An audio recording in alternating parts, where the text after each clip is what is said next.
Shalom à tous, Baruch Hashem, on a le droit de continuer la Torah 25. Donc, on est à la fin de la Hot Gimel. Et avant de reprendre, je pose toute la question, est-ce qu'il y a des Chaverim qui ont des questions par rapport à ce qu'on a vu? Est-ce que vous avez des ajouts que vous avez vus pendant Shabbat par rapport à cette Torah-là? Kerta, Rabbi David? Non? Alors, on y va. On commence. N'hésitez pas à défaire les micros dès que vous avez besoin. Même le Dove Cook, vous pouvez défaire votre micro dès que vous avez besoin. Ok, on y va. Donc, on s'est arrêté hier dans le dernier shiur. Donc, dans cette dimension que quand on va monter de niveau, rappelez-vous, Rabbi Kodesh nous explique que quand on monte de niveau en niveau, au niveau spirituel, eh ben, on va obligatoirement rencontrer d'abord l'écorce du niveau au-dessus, donc c'est-à-dire la force de l'imaginaire du niveau au-dessus. C'est quoi la force de l'imaginaire? Ben, c'est le Yetzer Hara, parce qu'on verra à la fin de la Torah que Rabbi Nachman va rappeler le Yetzer Hara, Koach HaMedame, la force de l'imaginaire. Donc, il y a un nouveau Yetzer Hara, ce qu'a dit la Gemara, que à chaque fois que tu montes de niveau, celui qui est plus grand que son ami, il a un Yetzer Hara qui est plus grand que son ami. Ben, tu montes de niveau, tu rencontres l'écorce du niveau au-dessus. On a expliqué qu'en fait, il n'y a aucun Ben Israël qui peut être au même niveau. Et quand toi, tu montes, tu fais monter la Neshama qui est au-dessus de toi, qui va monter. On a expliqué que dans la Neshama et dans les niveaux spirituels que l'on va atteindre, eh ben, il y a deux parties toujours. Il y a une partie, une lumière interne de la Neshama, on va dire, et une lumière externe de la personne. Et quelle lumière qui va monter? C'est la lumière interne qui va monter. Mais quand elle monte, elle devient une lumière extérieure par rapport à la lumière extérieure de la Neshama du niveau d'au-dessus. Et c'est en train de faire monter la Neshama qui est au niveau dessus. Quelle partie? La lumière intérieure de la Neshama du niveau dessus, elle va monter et elle-même va devenir la partie extérieure de la lumière extérieure de la Neshama du niveau dessus, etc., etc. Donc, qu'est-ce qui se passe quand toi tu montes? Et quelle est la partie de la Neshama qui a la force de combattre la Klippa véritablement?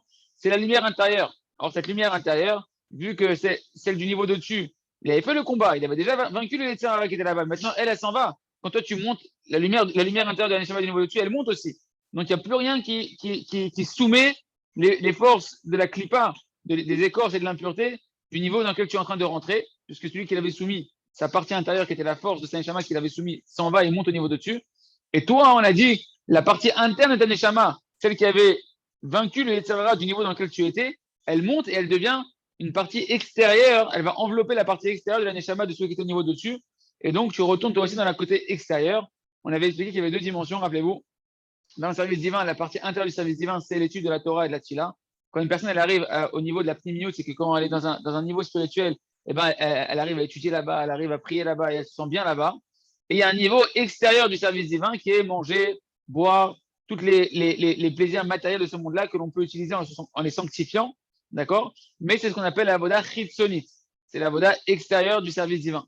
Et on a dit que celui qui est au niveau au-dessus de nous, sa avoda chitzonite, son hors makif, sa lumière extérieure, qui est la avoda chitzonite de quand il va manger, quand il va boire, quand il va profiter de ce monde-là et qui est là-bas, il va servir Hachem, et ben c'est un plus haut niveau, c'est une plus grande lumière spirituelle que notre service de Torah et de Tfila à nous du niveau d'en dessous.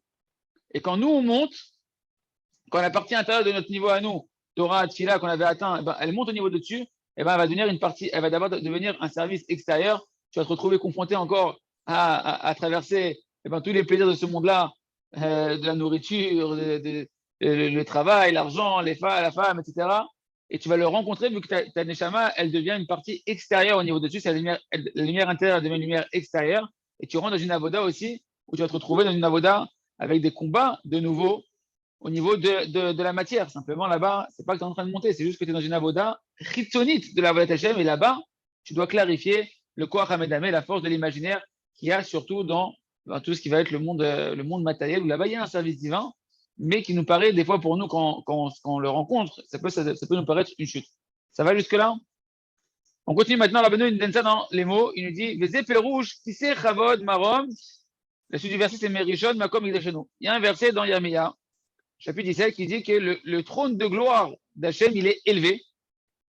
Merishon, c'est-à-dire depuis avant même la création, Makom Igdashenu, l'endroit de notre sanctuaire.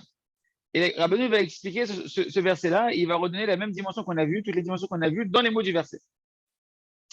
Le mot qui c'est dans le verset, le trône, c'est quoi le trône? Eh bien, Zeverinat Pnimiut. Ça va faire référence à l'intériorité, au niveau intérieur du service divin, ou bien au niveau de notre Neshama, la lumière interne de la Neshama. Pourquoi? Parce que qui c'est, qui veut dire une chaise ou un trône, ça vient du mot Itkassia. D'accord? Itkassia, ça veut dire quelque chose qui est recouvert. Donc, c'est ce qui est à l'intérieur, quelque chose qui est dissimulé. Donc, ça représente le niveau intérieur.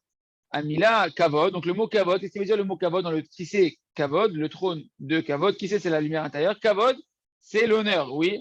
Or, on sait que l'honneur, ça va faire référence à l'extériorité. Pourquoi? Ça va faire référence aux vêtements. Ou le kavod, le kavod d'un homme, il va se manifester en fonction de ses vêtements qu'il va avoir, en fonction du kavod qu'on lui doit, il aura un certain vêtement à la personne. Et c'est ce qu'il a dit d'ailleurs Rabbi Yohanan. On voit souvent dans les côtés Moharan que Rabbi Nachman il nous ramène que le kavod fait référence à l'habit et à les côtés extérieurs. C'est marqué dans ma série de Shabbat, page 113. Rabbi Yohanan, Kara Lemane, Marbedote. Il a appelé son vêtement, Rabbi Yohanan, quand il parlait de ses vêtements, il appelait ça son kavod. Donc là, on apprend que le kavod d'un homme, c'est son vêtement, c'est ce qui va l'envelopper. Et une personne, justement, en fonction, on voit ça dans la société, et partout, d'accord, tu vas distinguer les personnes en fonction de leurs vêtements, et tu vas leur donner un kavod, un respect en fonction de leurs vêtements. Et pour nous, on retient que ça représente en fait la lumière extérieure qui enveloppe tel un vêtement, qui enveloppe la lumière intérieure. Donc, qui c'est la lumière intérieure? Kavod, c'est la lumière extérieure, c'est le vêtement qui vient envelopper. Et Marom Merishon, qui est élevé depuis le premier, depuis même avant la création, ça veut dire de quoi on parle ici? On parle en fait, Aïnouk Shentromem, Venisalem, Madrigat Arishona, Veaz Naasim, Pnimiut, Cheseniut, Bishvilze, Mekom, Mikdashenu, Tsar le Kadesh Tamakom, Mechadash, qui a Klipot, Rosarim, Venorim, Canal. Donc il nous dit, c'est quoi Marom Merishon? Il est plus élevé que le premier. C'est quand justement, cette lumière intérieure, ce qui c'est, qui est la lumière intérieure, elle va monter au-dessus du niveau du premier où il était. Il était à un premier niveau, il va monter au-dessus de ce niveau-là. Samakom Merishon, il va monter. Meroma Merishon, il monte au-dessus du premier niveau. Cette lumière intérieure, elle va devenir quoi? Elle va devenir Kavod, c'est-à-dire quoi Kavod? Une lumière extérieure. Et la suite du verset, c'est quoi? Makom Mikdashenu, l'endroit de notre sanctuaire, c'est que maintenant tu vas devoir de nouveau sanctifier le niveau spirituel que tu es en train d'atteindre. Le Makom Mikdashenu, cet endroit-là, tu vas devoir le sanctifier des clipotes et de l'impureté, des forces du mal qui sont là-bas, parce que tu rencontres d'abord la phase extérieure de ce monde-là, et tu vas devoir de nouveau travailler, et on va expliquer comment travailler justement, comment combattre ces clipotes qui viennent. Il y a plusieurs conseils que Rabbi Nachman m'a donné, mais comment combattre maintenant ces clipotes, cet imaginaire, cette force de l'imaginaire qui se réveille lorsque tu es en train de monter de niveau et que tu as l'impression que tu es en train de tomber. Il va falloir avoir des conseils comment combattre tout ça. Azak Moshe. C'est-à-dire que les Kadesh est un makom mechadash qui a klipot, rosrim et norim kanal, et donc il va falloir sanctifier l'endroit de nouveau parce que les forces du mal, elles se réveillent de nouveau. On commence au Hashem, donc dans la Torah 25, la haute d'Alet. D'accord? Donc on est Moshe, quelqu'un qui monte de niveau, il a l'impression qu'il descend parce qu'il rencontre les clipotes du niveau de-dessus. Quand tu montes de niveau, en fait, tu rencontres les clipotes du niveau de-dessus, l'impureté du niveau de-dessus, et tu as l'impression que tu es en train de tomber. Mais en fait, tu es monté simplement, tu rencontres la face externe d'abord du niveau d'au-dessus, et là-bas, tu as un corps Hamedami qui se réveille de nouveau, des pensées, toutes sortes d'illusions de ce monde-là qui veulent t'attirer dans le Yetzirara. Là, tu as l'impression que tu tombes. Rabbi dit, tu tombes pas. Tu montes, simplement, tu rencontres les clipotes du niveau d'au-dessus, ne t'étonne pas. Et c'est quoi le conseil? Là, on voit le conseil. Après tout le début de la Torah, c'est que maintenant qu'on a le conseil, quel est un des conseils que Rabbi Nachman va donner pour combattre ces clipotes-là et les soumettre, ces forces du mal, cette force de l'imaginaire? Mais et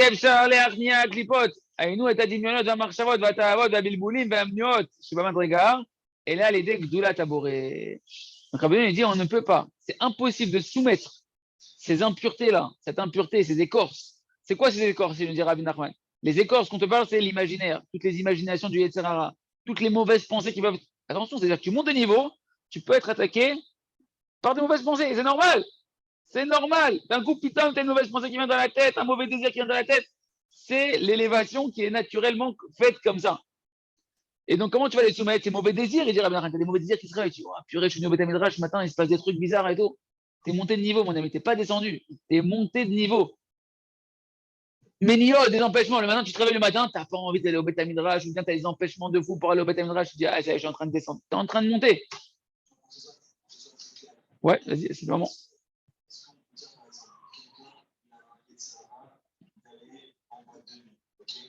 Quelqu'un a intérêt d'aller en boîte de nuit. Ouais. Il se barre. Il arrête la boîte de nuit. Il est content. Chez lui. Il a intérêt d'aller au restaurant. Ouais. Ok, elles sont mises, les tables. Je me suis senti pire que ça. Donc il dit alors le Etsara, son nouveau Etsara, c'est qu'un matin il se réveille, il va au restaurant mixte, il s'est attends, quand je me sanctifie, là-bas le restaurant il est mixte. Ça c'est très gentil. Là, ça peut être tout simplement que la personne, il a vaincu déjà une bonne fois pour toutes le truc des boîtes de nuit. Ça fait des mois qu'il a plus envie d'aller en boîte de nuit, il est très bien étudié, machin, etc. Et puis un matin il se réveille, ou un soir il va avant de se coucher, il fait Mincha, et pendant Mincha il pense à la boîte de nuit, il dit oh là là, ce soir j'ai envie d'aller en boîte de nuit, oh là là. Ça peut revenir sur la boîte de nuit. Bah, bataille. Non, mais ça peut être une clarification. La personne, peut-être qu'elle a quitté la grossièreté de la boîte de nuit, mais au fond d'elle, elle n'a pas quitté le fait que c'est vraiment tamé là-bas, que c'est vraiment mauvais pour lui, que c'est vraiment pourri pour lui. Il y a plein de nuances en réalité. Maintenant, effectivement, à un niveau beaucoup plus élevé, la personne, elle a complètement nettoyé cette partie-là. Elle a monté à un niveau de doucha plus raffiné. Ben, elle a mangé là où il y a des femmes mélangées. Un mariage religieux où on est à table, hommes et femmes, truc avec les dents séparées. Nakon. Mais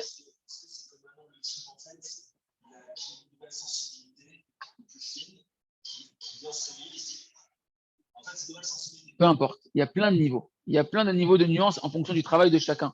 Non, c'est-à-dire qu'il y a plein de. C'est simplement pas shoot.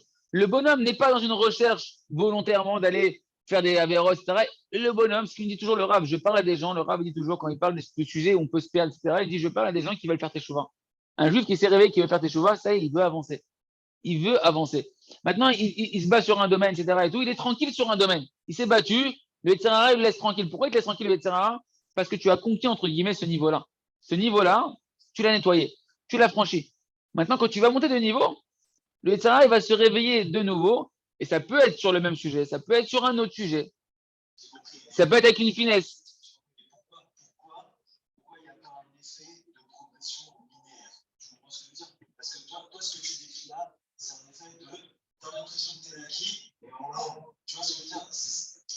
Ça, parce que c'est très facile pour ça. C'est celui qui arrive à faire ça. Kamata, c'est qu'il a une évolution très, très, très méthodique, très, celui qui arrive à monter linéairement sans. Ken, alors, lui il veut dire pourquoi tu veux retomber exactement dans le même type. C'est pas forcément tomber dans la même sensation, etc. Et même, je vais te dire un truc. Le Rambam, il dit qu'une chouva, elle est parfaite. La chouva d'un homme, elle est parfaite que quand il retourne dans le même endroit, avec la même tentation, avec le même désir, la même femme, le même truc, et là-bas, il casse la clipa. Alors toi, tu dis, attends, le bonhomme, il va se mettre là-bas. Non, qu'est-ce qui va se passer? Et il dit, Rabbi Nachman, quand même, vraiment, il a des mauvaises pensées. Un homme, il y a des pensées du passé qui viennent, ou des ressemblances de pensées du passé qui viennent sur des trucs naguides de Gdusha, d'accord? De l'inverse de la Gdusha. Le bonhomme, il dit, putain, mais qu'est-ce qui se passe et tout, pourquoi ça me revient dans ma tête, ces trucs-là? J'essaie, ça fait tellement longtemps que j'ai quitté ça et je veux pas ça. Alors, il dit, pourquoi on fait ça? Parce que pour que tu nettoies les gamrés, ce truc-là, on te renvoie cette pensée-là, pour que maintenant tu la repousses avec une volonté encore plus forte qu'avant, et que tu la nettoies, et que tu retires le nitzos qui t'a enfermé là-bas. Tout c'est un autre niveau. Bien sûr, et le Xerara, mais même, Nagui, le bonhomme, il est passé 99 à 98. Non, mais tu ne connais pas, toi, tu te cales sur ton niveau de progression. Mais il peut avoir une personne, il peut avoir une progression s'il est très, très, très enfoncé. Très, très enfoncé. Lui, il monte de niveau en niveau, de passer de moins 100 000 à moins 90 000. Toi, tu dis, pour toi, si tu vois le scénario, tu dis c'est le même scénario. Pour lui, c'est pas le même scénario. Il y a des finesses. Il y a des finesses qui va clarifier, qui va clarifier. Et chacun, en fonction de l'intensité qu'il va mettre dans son évolution, eh ben, il va avoir le trou de pouvoir avoir une aide divine qui va le faire monter plus vite.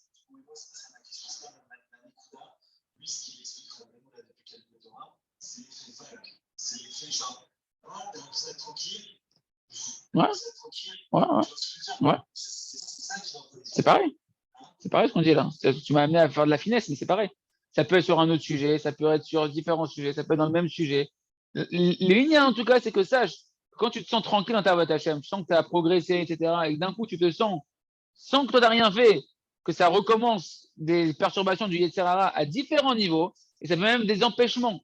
Il a parlé d'empêchements, Rabbi Nachman. Il a parlé ici d'imaginaire. Imaginaire, c'est toutes sortes de Yetzirara qui viennent dans ta tête pour te séduire. Des marches à vote, c'est des pensées. Des tas à vote, c'est carrément clairement des mauvais désirs qui se travaillent à l'intérieur de toi, des plaisirs qui sont interdits ou bien permis, mais à outrance, qui ne sont pas normalement permis de faire de se goinfrer comme ça, etc. Des villes des embrouillements dans ta émouna, d'un coup, tu t'embrouilles, tu t'angoisses, tu trucs, t'as peur, la parnassa, le truc, le corona, le machin, ok. Les mniotes, c'est quoi les mniotes? Des empêchements. Le bonhomme, il va aller à Ouman, il va aller au Beth Knesset. La femme dit non, tu restes à la maison. Tu rigoles pas de moi ou quoi, Beth Knesset?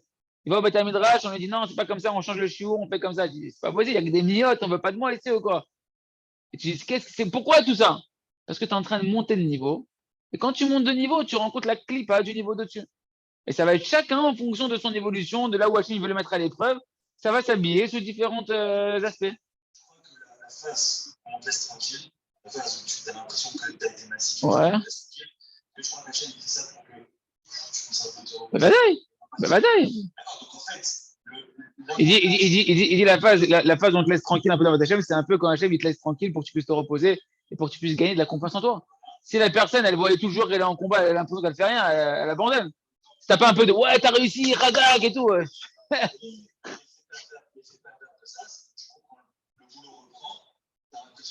Bien sûr. Et l'effet pervers, et en fait, moi je donne toujours l'image.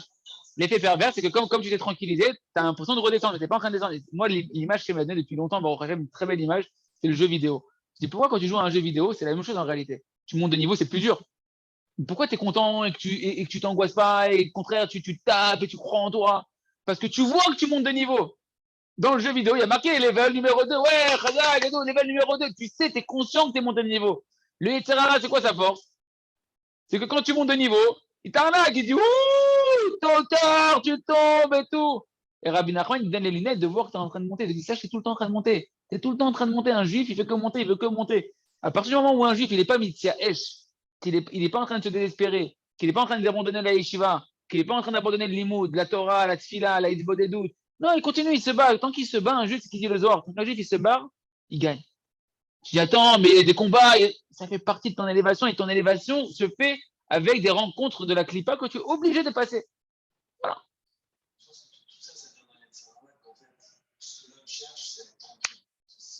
Non, ce que l'homme cherche, ça va être tranquille, ouais, ça va être tranquille, et c'est la victoire. Je sais,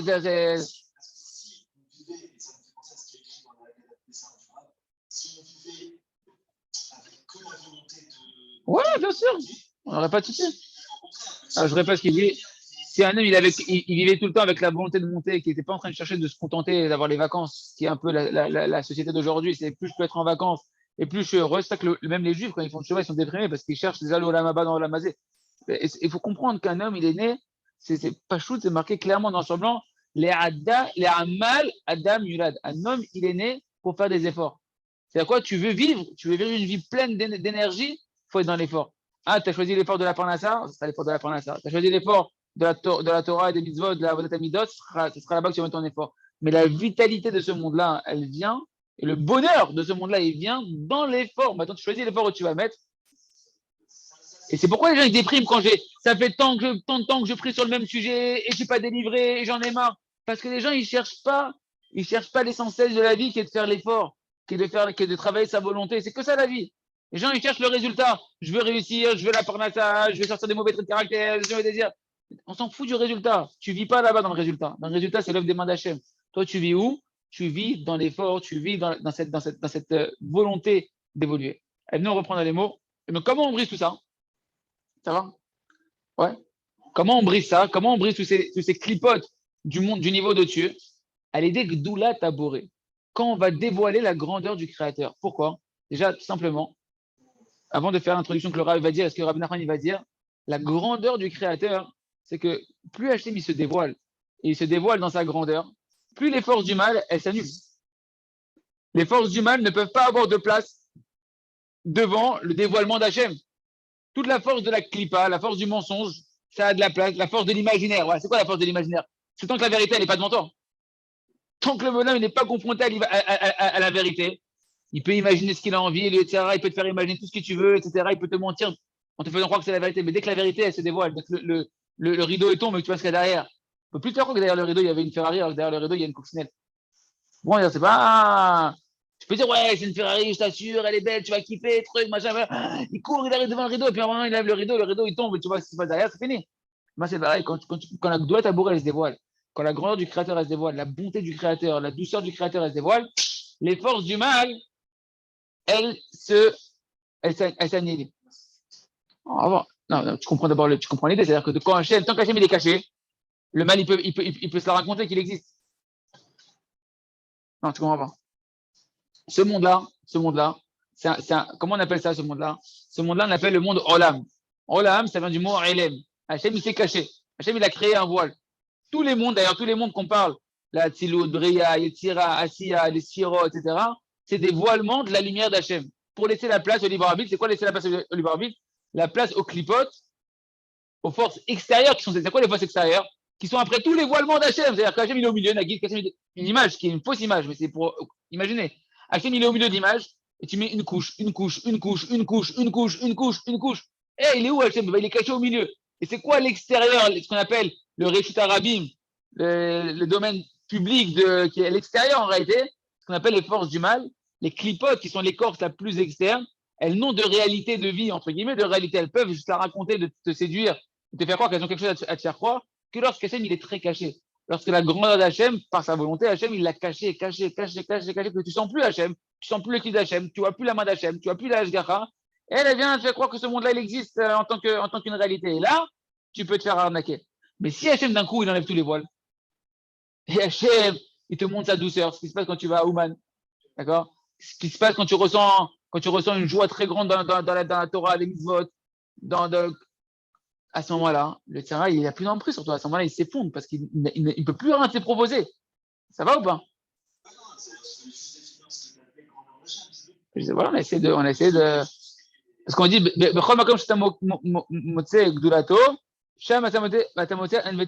où tu vois la gloire d'Hachem, tu vois son humilité. Sa grandeur à Hachem, c'est que d'abord Hachem, il s'est fait tout petit pour te laisser exister.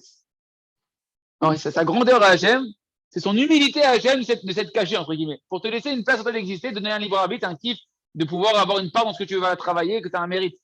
Mais quand Hachem, il dévoile sa grandeur, qu'il enlève son humilité, entre guillemets, comme on dit Hachem Malach, Geout Lavesh, Hachem, il a régné, et il s'est habillé, son orgueil, il l'a revêti. Comme ça, il explique Rabbi Nachman.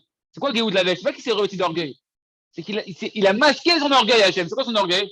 C'est qu'Hachem, il fait tout, t'es pas là, t'existes pas, mon ami. T'existes pas, rien du tout, t'existes pas. S'il veut, Hachem, en un instant, tu arrêtes de respirer. C'est quoi la grandeur d'Hachem? C'est qu'il a caché son orgueil. Son orgueil, c'est quoi son orgueil?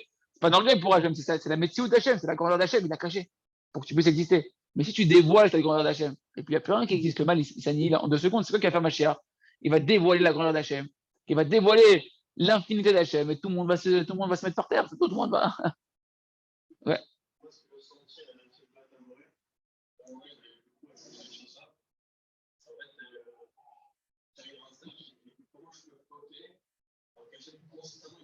C'est la Yirat HaRomemut. C'est la crainte de la grandeur d'Hachem. Comment je peux poter alors qu'Hachem il est tout constamment, il est là autour de moi, il me fait du bien, il me fait respirer, il me fait des cadeaux. C'est une grandeur d'Hachem. C'est dans la Yira, c'est l'Yira d'Hachem avec la conscience de la grandeur d'Hachem. Tellement il est miséricordieux, tellement il est bon. Hein? Ouais, Youssef, il a dit par rapport même à son père. Par rapport à Potiphar, tu parles toi. Ouais, Kol Sheken. Quand elle a voulu fauter avec lui, la femme de Potiphar avec Youssef, il lui a dit comment moi je vais faire du mal. Tu parles même de Potiphar, il a dit, je crois. Comment j'ai fauté envers Akadosh Baruch Hu. Et il dit même envers Potiphar qui m'a mis le premier de sa maison, qui m'a tout donné. Il était tellement gentil avec moi, il m'a hébergé entre guillemets, enfin esclave, mais il m'a donné tous les pouvoirs de sa maison et moi je vais maintenant être ingrat et j'ai des trucs. C'est tout d'abord. Quand je connais envers Akadosh Baruch Hu, c'est-à-dire Akaratato. Alors, maintenant, par contre, alors là, accrochez-vous, parce que Rabbi Nachman, il ne va pas du tout parler de la grandeur d'Hachem comme nous on l'imagine. Il va parler qu'on va voir ça dans la Tzedaka. Dans la Tzedaka qu'on va faire à des juifs méritants. On va voir Beth Hachem. Donc, pour comprendre la suite de Rabbi Nachman, je pense que tout le monde a déjà entendu parler que dans la Tfila, on voit dans les Sidurim de plus en plus apparaître les mondes que l'on gravit dans les échelons de la Tfila. Que quand on commence la Tfila, au début de la Tfila, au tout début, quand on commence la Pticha, et c'est important de faire la Pticha. Ce matin, je me suis motivé absolument pour la faire parce qu'on va en parler au moins qu'on vise ce qu'on dit. Des fois, on a toujours un Etzara, des fois qu'on est un peu pressé de sauter la Pticha, on commence à Odou. Il y a un début de la Tfila, il y a une échelle au début. C'est le quoi? Parce qu'au début, tu commences à gravir le monde de la Asiya. Tu commences à gravir le monde de la Asiya. Tu commences à dévoiler Hachem. Plus tu montes dans les mondes, plus tu perçois Hachem et tu dévoiles la Kadosh Baruch Hu. Donc, tout le haut de la Pticha jusqu'à Baruch She'amar, c'est le monde de la Asiya. Après, de Baruch She'amar jusqu'à Ishtabar, ça va être le monde de la Bria. Le Yotzer jusqu'à la Hamida, ça va être le monde de la Bria. Non, c'est Asiya, après c'est Yetzira, après c'est Bria. Et quand tu arrives à la Hamida, tu arrives dans le monde de la Hatzilut, tu es Kaviachol chez Hachem, juste devant Hachem, dans le premier dévoilement de Kadosh Baruch Hu. et après ça redescend dans l'autre sens jusqu'à Alenu le Shabéar. D'accord? Donc déjà de comprendre ces choses-là pour comprendre de quoi va parler Rabbeinu à Kadosh. Donc il nous dit, Kamouva, mais c'est faire un kavanot. D'où on apprend que pour soumettre les forces du mal, du niveau de dessus, il faut dévoiler la grandeur d'Hachem. Et bien on va le voir, le Harizal, il explique ça dans les kavanotes de la prière. Quand on arrive au Doula d'Hachem, Kirubishmo, quand on fait le Odou d'Hachem, Kirubishmo, c'est quoi Odou d'Hachem, Kirubishmo? Le Mizmor qui est juste avant, le Mizmor où tout le monde commence, toutes les synagogues, on va dire, on commence en général à l'unisson, à Odou. Qu'est-ce qui se passe à Odou? Odou, ça va être la transition, ça c'est l'effet d'Israël Baruch Hashem, la transition entre le monde de la Asiya et le monde qui va arriver à Baruch Shamar, qui est le monde de la Yetzira. Tu montes entre les deux mondes, sache que l'élévation du monde de la Asiya dans le monde de la Yetzira, elle va rencontrer quoi? Les clipotes. Elle va rencontrer d'abord les clipotes, les corses et les forces extérieures de l'impureté, entre guillemets, qui entourent le monde de la Yetzira. Donc il va falloir soumettre ces écorces-là. Comment on fait? C'est ce misement-là. Odul Hashem Kirubishmo. Reconnaissez Hashem, appelez-le par son nom. Odiou Baramim Aliotav, faites savoir aux nations, Aliotav, c'est prodige, c'est merveille à Kadosh Baruch Hu. C'est qui les nations? Les nations, c'est les forces du mal. Il faut reconnaître la gloire d'Hachem, les merveilles d'Hachem, reconnaître le vrai nom d'Hachem, qu'Hachem il est Kulotov, Kulorachamim, qu'Hachem c'est lui qui dirige tout, etc. À ce moment-là, quand tu prends conscience des miracles d'Hachem et tout, à ce moment-là, les forces du mal, elles se taisent parce qu'elles voient la grandeur de Kadosh Baruch Hu. Ouais, remercier. Il a fait, c'est quoi qui casse les clipotes? Il a fait, c'est quoi qui casse les forces du mal? C'est le remerciement. Odou Hachem. Remercier Hachem, qui est Ubishmo, appelé par son nom, comme à la fin des temps, il n'aura qu'un seul nom, Hachem, que dans le din, dans la Rachamim, il sera que miséricorde, que de Jbourou. On verra que, bien qu'ici, Rabbi Nachman va parler de la Tzedaka, on verra qu'à la fin de la Torah, Rabbi Nachman va parler de la Simcha des Mitzvot. Que le dévoilement de la grandeur d'Hachem, ça peut se passer par la Tzedaka, on va expliquer, et ça peut se dévoiler aussi par la Simcha qu'un homme a dans les Mitzvot. Plus un homme, il a la Simcha des Mitzvot, la Simcha des Juifs, la Simcha des rapprochés de Tzadikim Amitim, de Rabbeinu Akadosh, qui sont pour lui son dévoilement de la grandeur d'Hachem, et plus ça annule les clipotes parce qu'elles n'ont plus d'emprise dessus. C'est dommage. Le remerciement, c'est la grandeur d'Hachem. Chez eux, un mismor nitaken les afnia à clipotes chez Baïtsera, parce que ce mismor-là, il a été institué pourquoi? Pour soumettre les clipotes qui sont dans le monde de la Yetzira, que quand le monde de la Asiya il s'élève pour passer dans le monde de la Yetzira, il va rencontrer les clipotes qui sont dans le niveau de-dessus. Et à ce moment-là, par le dévoilement de la gloire d'Hachem qui se passe dans ce mismor-là, d'ailleurs, c'est un mismor qui est merveilleux, tout jusqu'à Baruch Hamar. Celui qui comprend un peu ce qu'on dit là-bas, c'est extraordinaire. Et bien, tout ça, c'est fait pour aller calmer et faire retourner dans leur taverne les forces du mal et qu'elles nous laissent continuer à monter pour arriver à l'union avec Kadosh Baruch Hu qui arrivera au moment où on arrivera à la Hamida. Parce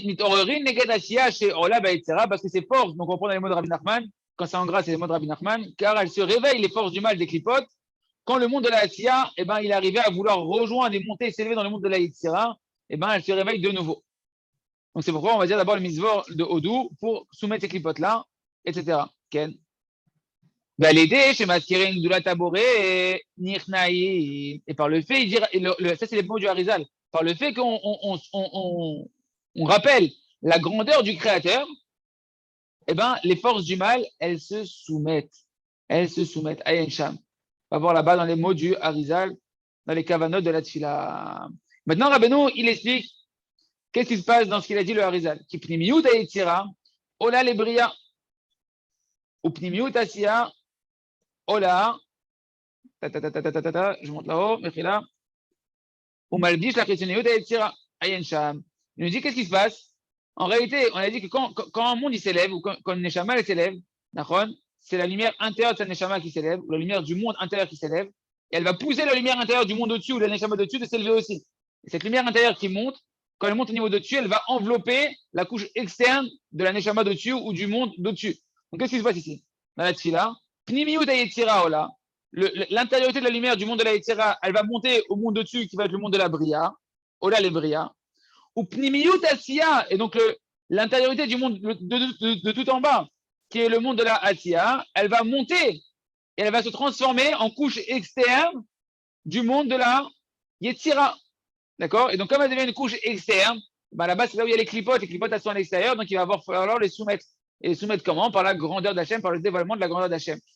Chez nous, eh ben, c'est pour ça que le Rav nous dit, quand le conseil pratique, il dit le Rav, très souvent dans les Sfarim, quand tu as un Yetzirah qui se réveille, il dit merci à Hachem pour le Yetzirah, tu as Hachem qui dit mauvaise marche Shavot. Quel rapport? Quel rapport tu vas remercier Hachem que tu as des mauvaises marches Shavot? Non, que tu es conscient que ça vient d'Hachem, et que même ça, c'est de la Rahmanout d'Hachem, que même ça, c'est. Et là-bas, Hachem, il est derrière, il veut te faire grandir, il veut te rapprocher de lui, Akadosh Baruch Hu, il veut casser ta gava. D'avoir conscience que tout, c'est Akadosh Baruch Hu, mais la grandeur d'Hachem, c'est l'amour d'Hachem, c'est la bonté d'Akadosh Baruch Hu. C'est ça la grandeur d'Akadosh Baruch Hu. Ok, et là, on a un conseil qui ne serait pas venu à l'esprit, je pense, à aucun d'entre nous. Nous dire, Rabbi Nachman, c'est quoi le dévoilement, un des dévoilements, par quoi va s'opérer le dévoilement d'Akadosh Baruch Hu, de la grandeur d'Hachem, c'est par la tzedaka, à l'aider à tzedaka, shnotmin le'ani agun. Quand tu vas faire de l'aumône, la tzedaka, que tu vas donner de la charité à un pauvre, attention, il dit Rabbi Nachman, très important, méritant. Il y a quoi méritant? Un pauvre à qui Hachem, il voudrait vraiment que tu donnes de l'argent parce que c'est un tel mitracham, c'est quelqu'un qui étudie la Torah, les Shem Shamaim, quelqu'un qui sert Hachem avec cet argent-là, pas quelqu'un qui va prendre ça pour aller s'enivrer et faire des bêtises ou des avérotes avec cet argent-là. Okay? C'est vrai que Rabbi Nathan, dans l'écoute de Philote, il prie énormément. Tu ne peux pas savoir ce qui se passe dans la vie des gens. Donc Rabbi Nathan, il prie. Hachem, tu m'envoies que des sédikim agunim, que des juifs agunim, que véritablement l'argent que tu me donnes, ça soit un dévoilement de ta grandeur. Parce que pourquoi? Tu veux dire quoi, David?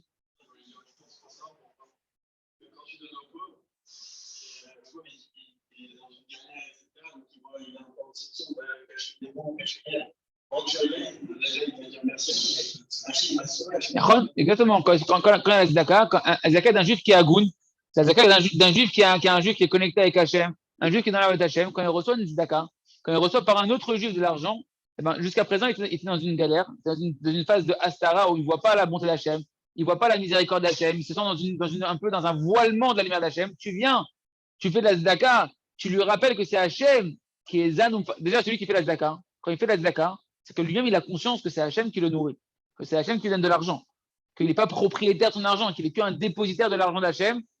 Et donc, déjà, lui-même, c'est qu'il est conscient quand il fait la Zaka, normalement, qu'il est conscient qu'il le fait pourquoi? Parce qu'Hachem, il lui ordonne de faire la Zaka, parce que cet argent ne lui appartient pas. Et plus une personne va être consciente de ça, plus elle va pouvoir faire de la Zaka avec bon cœur, avec largesse, parce qu'elle est consciente qu'il est dépositaire et qu'il est missionné par Hachem, cet argent-là. C'est lui qui a la mission, la grande mission de répartir l'argent d'Akadosh Baruch Hu, en tout cas l'abondance qu'Hachem veut donner à différentes de ses créatures. Maintenant, l'autre personne qui va la recevoir, quand elle va recevoir cet argent-là, si c'est un Hani qui est Agoun, un pauvre qui est un pauvre qui est méritant, alors à ce moment-là, eh ben, lui aussi, il va prendre conscience de la bonté d'Hachem, de la miséricorde d'Hachem, de la grandeur d'Akadosh Baruch Hu. Et à ce moment-là, on dévoile la lumière d'Hachem. Maintenant, Rabbi Nachman va expliquer à un niveau encore plus profond que ça, qui est plus abstrait pour nous. Ça, c'est ce que nous, on a donné comme explication. Ce que le Rav Arouche va dire entre les lignes dans un commentaire à un moment donné. Mais les mots de Rabbeinu, ils sont beaucoup plus spirituels, ils renferment des notions qui nous dépassent, je vous le dis tout de suite, beaucoup plus. On va les lire quand même, on va essayer de les comprendre, mais c'est des notions qui sont beaucoup plus abstraites que ce qu'on a dit maintenant, d'accord? Ouais, avec les sphiros, ça représente les sphiros, etc. Mais bon, on va. Kikar, c'est le gouvoir, ouais. Kikar, Gdoula, Ve'aper, ou Edgaot Agvanin, parce qu'il dit l'essentiel de la grandeur d'Hachem et de la splendeur d'Hachem, c'est le dévoilement des couleurs. Déjà, juste faire une petite image, les amis. Quand tu vois, imagine que tu vois la vie en noir et blanc. Imagine ce monde-là. Imagine à l'époque de la télé, quand ils ont créé les premières, on va peut-être la télé, on va dire les premiers films, d'accord? Les premiers films de Torah. Hein. Imagine en noir et blanc. C'était pas splendide. Imagine ce monde-là en noir et blanc. C'est pas splendide. Imagine tout noir. Alors c'est encore pire. S'il n'y a pas la lumière, c'est Arclet. Imagine tout noir. Voilà, tout noir. Noir et blanc, déjà, tu as un contraste. Ça devient intéressant, tu vois quelque chose. Et tu mets de la couleur. Plus tu vas mettre des couleurs, plus ça va être merveilleux. Plus tu vas voir la grandeur, la splendeur de la chose, combien elle est merveilleuse. Sans lumière, sans couleur, il n'y a pas de splendeur. D'accord? Donc, il veut dire à aussi que l'essentiel de la grandeur d'Hachem et de la splendeur d'Hachem, elle se fait par le dévoilement des couleurs, de la beauté, de la subtilité, de l'échantillonnage de couleurs. Et où est-ce qu'il va se retrouver ces couleurs-là? Où est-ce qu'il va se trouver la couleur du monde, entre guillemets, et la splendeur du monde? Où est-ce qu'elle va se retrouver? On l'avait vu dans la Torah numéro 17. Elle se retrouve dans chaque Yehudi. Chaque juif, à l'intérieur de lui, il représente la splendeur d'Hachem, la beauté d'Hachem. Chacun, il a une lumière, il a une couleur spéciale qui va donner une splendeur à ce monde-là, qui a été créé pour le Ham Israël. Comme c'est marqué qu'Hachem, il va se glorifier à partir de l'Ham Israël. Et là, attention, on rentre maintenant, il va relire à Beno cette notion de couleur avec l'argent. Il nous dit, mais qu'est-ce Bezahav, hen agevanim. C'est quoi les couleurs essentielles qui vont représenter, qui vont faire cette splendeur-là? Eh bien, c'est l'argent et l'or. L'argent et l'or, en réalité, au niveau des sphirotes, ça va représenter le chesed de la gvura. Dans l'œil, d'ailleurs, l'œil, c'est lui qui voit les couleurs. C'est marqué là-bas, il y a plusieurs couleurs. Là-bas, il y aura chesed, gvura et tiferet. Tiferet, c'est la symbiose entre chesed et gvura. Et nous, on retient que l'essentiel, donc qu'est-ce qui va caractériser essentiellement les couleurs de l'œil? C'est chesed et gvura, la bonté et la rigueur. Et ensemble, ça forme la tiferet. Mais en tout cas, il dit, Rabbeinu, chesed et zahav, en gevanim. L'argent et l'or. Donc l'argent et l'or, ça va être aussi, quand on fait la tzedaka, on donne de l'argent ou de l'or à quelqu'un, entre guillemets. Ça va être ça, la beauté des couleurs, qui est gevanin ilahin bahem, parce que se cachent en elles des couleurs célestes, des couleurs très élevées, qui sont en réalité chesed et gvura, parce que chaque sphère, on n'étudiera pas ici, c'est un sujet à part entière qu'il faudra approfondir avec Hachem. Un jour, on aura l'occasion, j'espère, avec Hachem pour moi et pour vous, c'est d'étudier que chaque sphère, elle a une couleur. Chaque sphère, elle a une couleur. Chaque chose de ce monde-là, en réalité, Shara Gevanim, il fait, en tout cas, voilà, chaque chose, elle a sa couleur. Et dans le Kesef et le Zahav se représente, on va dire très subtilement, le Chesed et la Gvura. Et c'est ça l'essentiel des couleurs célestes qui vont faire la splendeur d'Akadosh Baruch Hu. Au Gvanin Ilahin, c'est ce qu'il y a de plus précieux sur Terre. L'or et l'argent, enfin, plus précieux, je ne sais pas, mais c'est vrai que on a l'habitude de savoir est-ce que c'est du vrai or, du vrai argent, ce truc-là, etc. Et tout. Pourquoi? Parce que dedans, il se renferme quelque chose qui renferme la splendeur. D'accord? Les bijoux, c'est de l'or ou de l'argent souvent. Mais dedans, en fait, il se cache des notions très, très, très spirituelles qui font qu'à nos yeux, c'est quelque chose qui nous paraît, l'or et l'argent, très, très attirant. C'est quand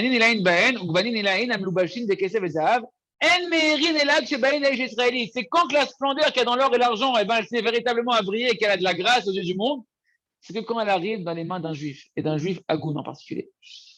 Plus l'argent, elle va être, et l'or, il va être dans les mains d'un juif agoun, et plus en réalité, l'or et l'argent, elles renferment des couleurs de splendeur qui vont se manifester, qui vont briller à travers le juif.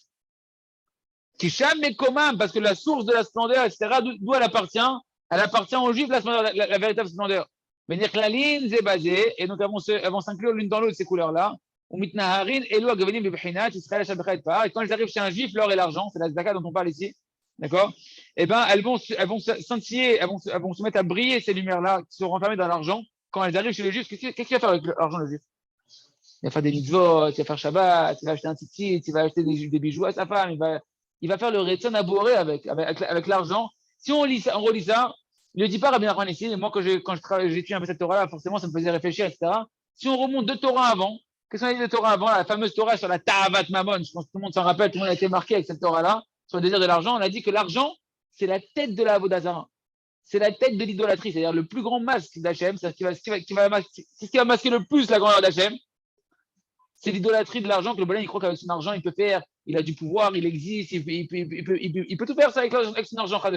Il croit qu'il peut pouvoir se guérir avec son argent, qu'il va pouvoir se fournir tout ce qu'il veut avec son argent, qu'il va pouvoir faire la paix, acheter sa femme avec son argent, acheter ses enfants avec son argent.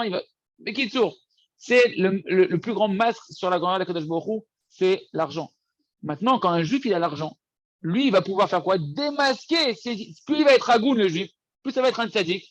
Et plus il va pouvoir démasquer en réalité la grandeur d'Hachem qui se cache à travers l'argent. Et donner à l'argent toute sa splendeur. Enfin, le Beth Amikdash, c'était quoi? Le Beth Amikdash, c'était fait que d'or et d'argent. C'était que des matériaux extraordinaires que le Ham Israël a donné de son propre cœur, chacun à son niveau. Il a donné sa Nekuda Tova, ce qu'il pouvait donner de son cœur à travers de l'or et de l'argent pour sanctifier Hachem. Et là-bas, ils ont fait une maison à Kadosh Baruch Hu. D'accord? Eh bien, c'est un peu cette dimension-là que la splendeur d'Hachem, elle se manifeste, elle scintille et elle va briller chez le juif Agoun qui utilise cet argent correctement avec la Emouna, le Bitachon Bachem, qui parle, il le prend, il le met de côté, il met de côté, j'achète une maison, j'achète 2 maisons, 3 maisons. Non, il utilise l'argent pour Hachem, pour la gloire d'Akadosh Baruch Hu. À ce moment-là, il manifeste véritablement la gloire d'Akadosh Baruch Hu. Kisham et Koma, Israël, et donc c'est là-bas qu'elles vont briller ces lumières-là parce que va s'accomplir ce qui est marqué sur Akadosh Baruch Hu, que c'est quoi la gloire d'Hachem? C'est à travers Israël qu'Hachem il se glorifie, à travers Israël, qui met comme un Gavanim, et Noéla et Ish Israéli, parce que l'endroit des couleurs par lequel Hachem il se resplendit, eh ben, ça ne se trouve que chez le juif. Et quand maintenant un juif on fait de la tzedaka, et que le juif, eh ben, là-bas, il va utiliser cet argent chacun il va, d'ailleurs quand on fait la tzedaka, je me rappelle d'un Kiddush à l'époque, on disait que la pièce, ça représentait le Yud, la main, ça représentait le He, le bras tendu, ça représentait le Vav, et la main de l'autre pauvre, ça représentait le He, c'est Yud Vav, parce qu'on verra que le dévoilement de la lumière d'Hachem, c'est le Yud Vav. Dans la tzedaka, c'est un petit Kiddush à Gav. Alors, maintenant, il dit avec les deux mains. Ouais, alors, on va... C'est la rabat, vous nous avoir cassé là. Non, ça marche bien. Non, ça marche moyen. Ouais, c'est un peu spécial. Ok. קיצור, כי הגוונים, כן, הייתה איש ישראלי, וכשמתנערים הגוונים, אז הקדוש ברוך הוא מתגלה מתפאר בהם, et quand ces lumières-là qui sont dans l'argent, elles scintillent dans les mains du juif, et ben Hachem, il se glorifie par elles, comme c'est marqué, li hakesef et li azav. Dans Chagi, c'est marqué, Hachem, il a dit, à moi est l'argent, à moi elle est l'or. Entendu, elle vient de moi l'argent, elle vient de moi l'or, et à moi de retourner. Il faut l'utiliser pour moi. Il faut l'utiliser pour me glorifier. Je vous l'ai donné à vous, parce que vous devez l'utiliser pour me connaître à travers ça, connaître ma bonté, ma grandeur, ma splendeur, etc. Donc, quand un juif il utilise l'argent et qu'il manifeste sa émouna et son bitachon en Hachem en donnant la tzedaka, et que quand il reçoit, il lève les yeux vers Hachem, il dit merci à Hachem. Ici, il se passe et qu'il va utiliser cet argent-là pour Hachem. Toutes ces notions-là, il y a beaucoup plus de choses qui nous dépassent encore qu'on n'a pas dit, qu'on est très loin de la profondeur des paroles de Rabbi Nachman. Eh ben, il va se dévoiler ici la glorification d'Hachem qui passe à travers le juif qui fait de la tzedaka. Et ça soumet les forces du mal. Parce qu'à ce moment-là, il se passe un dévoilement de la gloire d'Akadosh Baruch Hu qui soumet les forces du mal. D'ailleurs, c'est pour ça que dans la Tfila aussi, on fait la tzedaka. Avant la Tfila, on fait la tzedaka, etc. Benasé mehem, big de Yesha, Yesha istaklut, kumo yisho el Hashem. Et donc, ça va créer tout ça en réalité, un vêtement Yesha. C'est quoi un vêtement de Yesha? C'est un vêtement, Yesha, c'est un langage qui veut dire des istakluta, de vision. C'est un vêtement que il va se revêtir avec cette splendeur-là qui se passe dans la tzedaka du Israël. Un vêtement de plein de couleurs que tout le monde va se tourner vers Hachem, voir la splendeur d'Akadosh Baruch Hu. Comment Yish'o el Hachem, comme tournez-vous pour voir Akadosh Baruch Hu. Le mot Yesha, Yish'o, c'est pareil. Mechamat aper, akol mistakin bo, et kula mitavin mistakel bo. Parce que tellement il est splendide son vêtement. Et en fait, on parle de quoi ici? On parle de l'argent. La splendeur qu'il y a dans l'argent et dans l'or qui a été donné dans la tzedaka, ça crée un vêtement merveilleux à Akadosh Baruch Hu que tout le monde va le regarder. C'est ça le sens de Bigdo, comment c'était marqué? Bigde Yesha, un vêtement que tout le monde veut le regarder. C'est un peu la tunique de Yosef. La tunique de Yosef, elle avait plein de rayures de couleurs différentes. C'était une tunique qui était merveilleuse. Mais c'est pour ça qu'on dit que le tzaddik, c'est Rabbi Nachman, il dit c'est le PR et le yofi du monde entier. C'est lui la splendeur du monde, la beauté du monde. Parce que le tzaddik, en fait, il renferme à l'intérieur de lui toutes les neshamot d'Israël. Il voit constamment les nekutot tovot qu'il y a dans chaque juif, les points positifs qu'il y a dans chaque juif, etc. Il est la parole d'Akadosh Baruch Hu, le tzaddik. Qui coula mitavin et sakel, que tout le monde veut regarder cette parole d'Akadosh Baruch Hu. On va s'arrêter là. Hachem. Et merci Hachem, on verra la suite demain et on verra que les goïs, c'est pour ça qu'ils veulent toujours attraper l'argent du juif. Parce que chez eux, l'argent, elle n'a pas de valeur, elle n'a pas de reine, elle n'a pas de beauté, elle n'a pas de splendeur. Et quand ils voient de l'argent chez un juif, ils voient quelque chose genre d'envoûtant dans l'argent d'un juif, parce que chez lui, il se dévoile véritablement chez le juif la grandeur qui est véritablement renfermée dans l'argent spirituel qu'elle contient à l'intérieur d'elle. Merci Hachem, on continuera demain. Donc on retient, quand on monte de niveau, qu'on est embrouillé, tout de suite faire de la tzedaka, d'accord, appeler Chosher Chesed, faire de la tzedaka. Et comme ça, Hachem, vous calmez le Yetzirah, Chazak, et Nitrazek. Comme on dit, c'est la carte, la tzedaka sauve de la mort, ça sauve des forces du mal.